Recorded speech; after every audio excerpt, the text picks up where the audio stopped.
kecepatan 3 meter per second dalam sebuah pipa horizontal pada tekanan 200 kPa.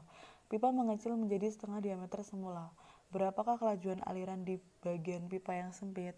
Saya tulis diketahui nilai V1-nya itu adalah 3 meter per second.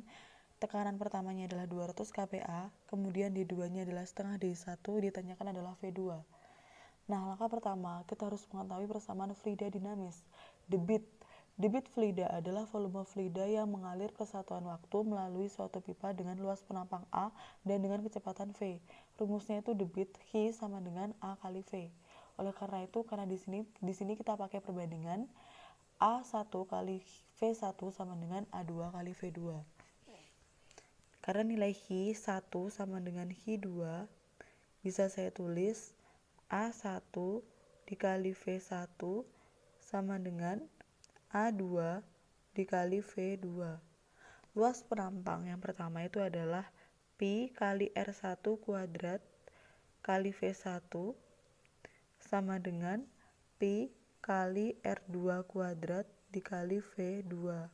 Pi-nya bisa kita coret ya. Kemudian nilai R1-nya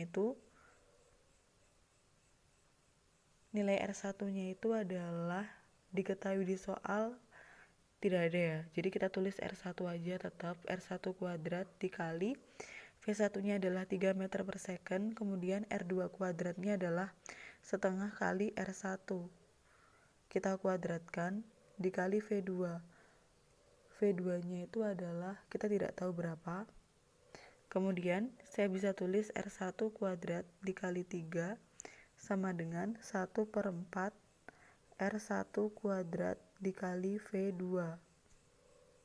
Nilai R1 kuadratnya bisa kita coret, berarti 3 kali 4 sama dengan 12.